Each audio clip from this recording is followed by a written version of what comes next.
Allez, c'est le moment de la dégustation avec Olivier Pouls. Et alors, il n'a pas pu beaucoup cuisiner, Olivier. Vous aviez trop chaud dans votre cuisine, vous m'avez dit ? Oui, et puis d'ailleurs, j'ai une énorme pensée, figurez-vous, en ce moment, pour tous nos amis restaurateurs. Ouais, je pense aux chefs, les cuisiniers, mais aussi le personnel, les plongeurs, qui travaillent dans des cuisines dans lesquelles il y a souvent pas de climatisation. Exactement. Et je peux vous dire que devant les fourneaux en ce moment, c'est parfois très très rude. Il y a les boulangers qui en bavent aussi beaucoup. J'ai vu mon boulanger hier matin qui m'a dit que c'était dur. Ouais. En fait, il n'y a que le sommelier qui est bien parce qu'il est dans la cave. Lui, il est tranquille. C'est l'idéal. C'est vrai que j'ai pas eu trop la foi d'allumer mes plaques, mes fourneaux. Et donc, on va se pencher sur un produit que tout le monde a envie de déguster en ce moment, évidemment. C'est la glace. Avec deux questions. Est-ce qu'on peut finalement faire... Alors, je vous rassure, pas de glace à la choucroute ou au bulot comme la dernière fois. On a eu le droit à ça, une glace au bulot. Sérieux ? C'est horrible. Il l'a pas prévenu en amont. On va rester dans des choses un peu plus plus connues, en l'occurrence. Et alors, on va se poser deux questions. Est-ce qu'on peut d'abord faire des bonnes glaces soi-même à la maison, dignes de celles qu'on achète ?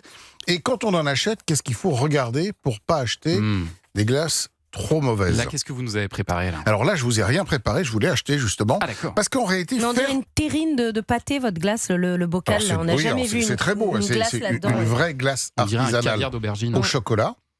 Parce qu'en réalité, quand on achète de la glace, comme tout le reste d'ailleurs, on ne prend pas assez le temps de regarder, de lire ce qui est en tout petit, c'est-à-dire l'étiquette et les ingrédients. En fait, une glace doit se composer d'un minimum d'ingrédients, comme pour tout le reste. Oui. Et quand vous achetez des glaces industrielles premier prix, souvent, qui sont pas très chères, le premier ingrédient que vous allez trouver, c'est de l'eau. Et le deuxième ingrédient, c'est du sucre. Et en général, de la graisse. Et il y a un ingrédient qui ne s'affiche pas, c'est l'air, parce qu'il rajoute beaucoup d'air dans les glaces. Exactement. Alors ça aussi, c'est un élément très important, c'est le foisonnement. C'est-à-dire que vous avez une barquette d'1 litre, et vous regardez le poids. Et quand le poids, il est vraiment très léger, ça veut dire que vous achetez de l'eau et de l'air pour le prix de la glace. Super. Donc comment on achète une bonne glace ? Tout d'abord, il faut que le premier ingrédient, là en l'occurrence, c'est du lait et de la crème, puisque c'est ce qui sert de base à faire une bonne glace au chocolat, c'est du chocolat. Et puis, il y a quelques produits quand même qui sont des stabilisants. Et c'est ça qu'on a du mal à faire chez soi. Quand on fait une glace à la maison, qu'est-ce qui se passe ? Souvent, elle est dure quand on la remet au congèle et elle cristallise. Pour deux raisons. La première, c'est qu'on n'a pas ces stabilisants. Et ensuite, c'est qu'on a des congélateurs qui sont à moins 18. Et c'est pas assez rapide pour refroidir de la glace. Quand elle est faite, elle doit très très très rapidement être mise à très basse température. Alors si on veut faire un truc à la maison amusant qui marche, c'est plutôt les sorbets. Vous achetez des fruits congelés. Tout simplement. Vous les mettez encore congelés dans votre blender. Vous rajoutez un petit peu de sirop d'agave ou un petit sirop que vous avez fait vous-même avec du sucre et de l'eau.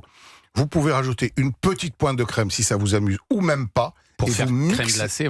Et vous mixez ça et vous la servez instantanément. Et là, si votre blender est assez puissant, vous avez quelque chose d'assez onctueux, d'assez intéressant. Vous mettez pas un blanc d'œuf ? Vous pouvez vous amuser à le faire, mais moi je le fais vraiment au plus simple. Juste... Si ça vous amuse. Juste ça vous amuse. Non, ce que vous pouvez aussi rajouter, c'est quelques glaçons, si vous voulez vraiment lui donner une texture très froide et assez onctueuse. Et ça marche. Pour le reste, faire de la glace au chocolat ou de la glace à la vanille, franchement... c'est assez compliqué. Ou alors, il faut carrément acheter des turbines et ça, c'est beaucoup plus cher. Moi, quand j'étais enfant, vous avez des esquimaux, là. Vous avez c'était dur comme du bois. C'était de l'eau avec du sirop. On se cassait les dents dessus au début et à la fin, ça fondait. On en avait jusque dans la manche. Mais c'était efficace, pas cher et ça nous est rêvé. Moi, je me souviens une fois avec des potes, on avait fait des esquimaux au tang.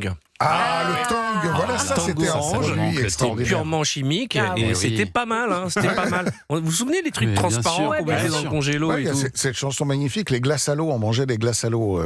Michel Jonas. Chanson de Michel Jonas. Les vacances au bord de la mer. Vacances au bord de la mer. Allez, c'est parti. Merci Olivier Pouls.